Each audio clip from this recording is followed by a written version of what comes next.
سب سے پہلے آپ کو اپڈیٹ کریں، کرم کے لیے آج سبٹل سے پہلا قافلہ روانہ ہوگا۔ قافلے میں درجنوں مال بردار گاڑیاں شامل ہوں گی۔ قافلہ پولیس اور ایف سی کی نگرانی میں جائے گا۔ ابتدائی طور پر مسافر گاڑیاں نہیں چلیں گی۔ جیو نیوز سے بات چیت کرتے ہوئے مشیر اطلاعات کے پی بیرسٹر محمد علی سیف نے بتایا کہ آج ٹل سے پہلا قافلہ کرم کے لیے روانہ ہوگا، جس میں درجنوں مال بردار گاڑیاں شامل ہوں گی۔ ابتدائی طور پر مسافر گاڑیاں نہیں چلیں گی۔ ایپیکس کمیٹی کے فیصلے کے مطابق مال بردار گاڑیاں گندم، اجناس، ادویات اور دیگر سامان کرم پہنچائیں گی۔ قافلہ پولیس اور ایف سی کی نگرانی میں جائے گا۔ ان کا کہنا تھا کہ کرم میں اسلحہ جمع کرنے کے لیے فریقین 15 دنوں میں مربوط لاہے عمل دیں گے۔ کرم میں اسلحے کی آزادانہ نمائش اور استعمال پر پابندی ہوگی۔ اسلحہ خریدنے کے لیے کرم میں چندہ جمع کرنے کی اجازت نہیں ہوگی۔ معاہدے کے مطابق کرم میں فریقین کے ہر قسم کے بنکرز کی تعمیر پر بھی پابندی ہوگی۔ کرم میں پہلے سے موجود بنکرز 1 ماہ میں ختم کیے جائیں گے۔ انہوں نے کہا کہ بنکرز کی مسماری کے بعد لشکر کشی کرنے والے فریق کو دہشت گرد سمجھ کر کارروائی کی جائے گی۔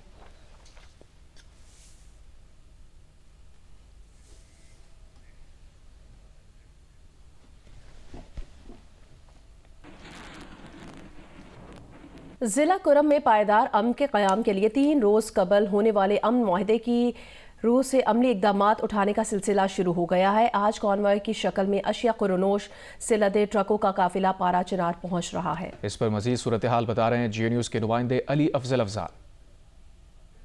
ضلع کرم میں پائیدار امن کے قیام کے لیے گرینڈ امن جرگہ کی جانب سے طے پانے والے امن معاہدے میں 14 نکات شامل تھے، جس میں آج سے کنوائیوں کے ذریعے پارا چنار پشاور مین شاہراہ پر آمد و رفت شروع کرنے کا فیصلہ بھی ہوا تھا۔ آج پہلی کنوائی پشاور پارا چنار کے مابین چلائی جائے گی۔ میں اس وقت پارا چنار پشاور مین شاہراہ پر موجود ہوں۔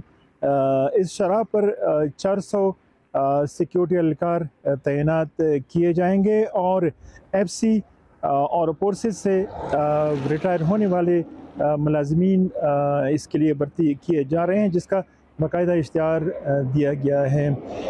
شہریوں کا کہنا ہے کہ آمد و رفت کے راستے محفوظ بنائے جائیں اور آمد و رفت کے لیے کھولے جائیں، تاکہ راستوں کی بندش کے باعث عوام کو جو مشکلات درپیش ہیں پارا چنار سمیت ملحقہ علاقوں میں 100 سے زائد دیہات میں اشیاء خرنوش، ادویات اور روزمرہ استعمال کی اشیاء کی جو قلت ہے اس کا خاتمہ ہو سکے۔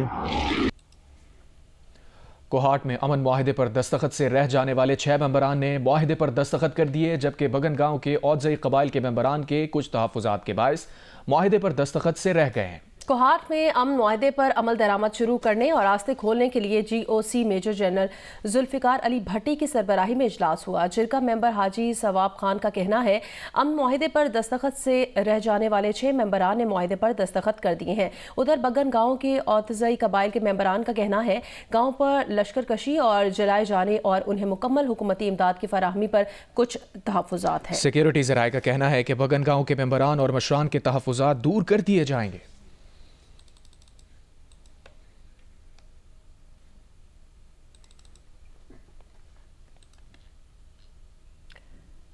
موسم کی خبر دیں، کراچی کے مختلف علاقوں میں موسم سرما کی پہلی بارش ہوئی ہے۔ موسم سرد ہو گیا ہے اور صبح سویرے گلشن معمار، بلدیہ ٹاؤن، اورنگی ٹاؤن، نارتھ ناظم آباد، نمائش اورنگی پر بوندا باندی بھی ہوئی ہے۔ فیڈرل بے ایریا، امیجنا road, Shahrah Faisal, university road, scheme 33 اور سرجانی میں بھی ہلکی بارش ہوئی ہے، جس سے ویکنڈ کا مزہ دوبالا ہو گیا۔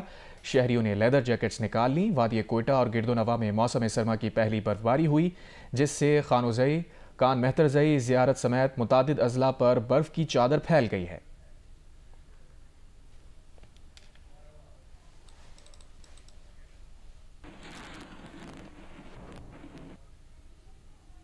ناروال میں شدید دھند کے دوران ریسکیو وین کی موٹر سائیکل کو ٹکر، موٹر سائیکل سوار جاں بحق ہو گیا۔ پنجاب کے میدانی علاقوں میں شدید دھند کے باعث حد نگاہ انتہائی کم ہے۔ موٹر وے M11 لاہور سے سمڑیال، موٹر وے M2 لاہور سے کوٹ مومن اور موٹر وے M3 فیض پور سے جڑاں والا تک بند کر دی گئی ہے۔ دھند کی وجہ سے ٹرینوں کی آمد و رفت بھی تاخیر کا شکار ہے۔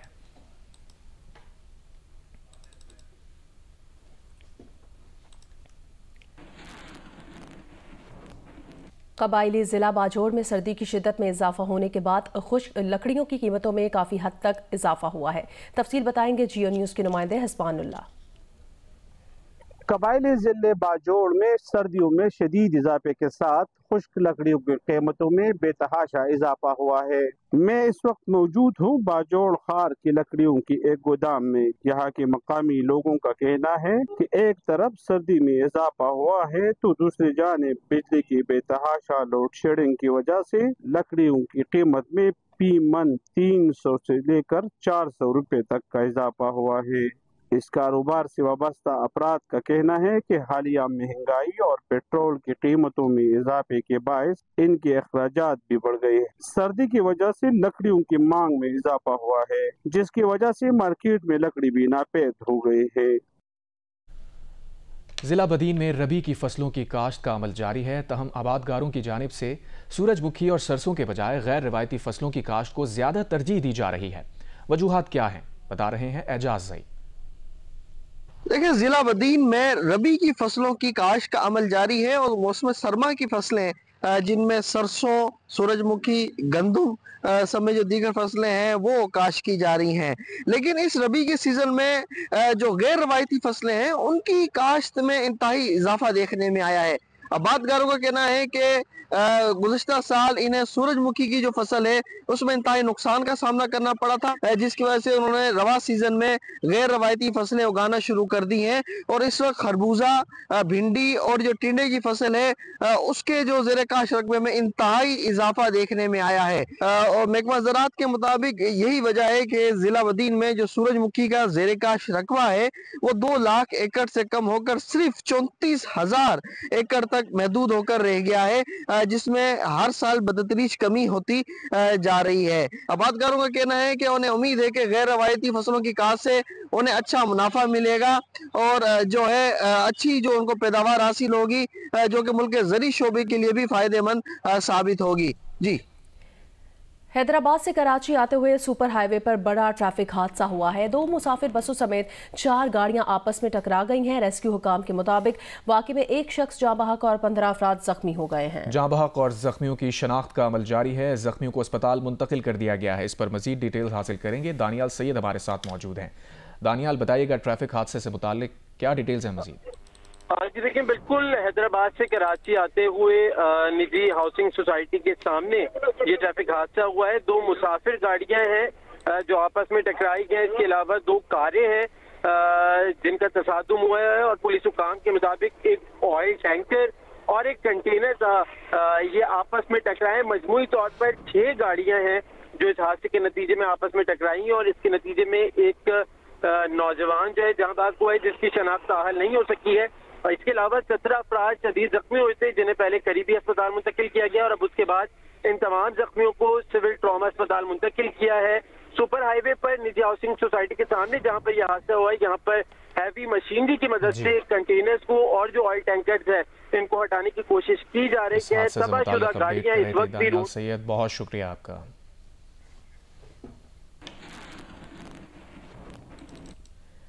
ضلع محمد میں سینکڑوں ایکڑ اراضی پر افیون کی فصل کی کاشت کے خلاف قبائلی عمائدین اور ضلع انتظامیہ کی جانب سے جرگے کا انعقاد کیا گیا۔ جرگے میں افیون کی فصل کو آپریشن کے ذریعے تلف کرنے کا فیصلہ کیا گیا۔ تفصیل بتائیں گے عرفان اللہ جان۔ ضلع مومن کے lower sub division Yakaghund rest house میں قبائلی عمائدین اور ضلعی انتظامیہ کا جرگہ ہوا، جس میں ڈپٹی کمشنر یاسر حسن، ڈی پی او اکرام اللہ اور تحصیل پلانگار، تحصیل پنڈیالی اور تحصیل امبار کے عمائدین نے شرکت کی۔ ڈی پی او اور ڈپٹی کمشنر کا کہنا تھا کہ افیون کی فصل کی کاشت کے حوالے سے کسی قسم کی نرمی نہیں برتی جائے گی۔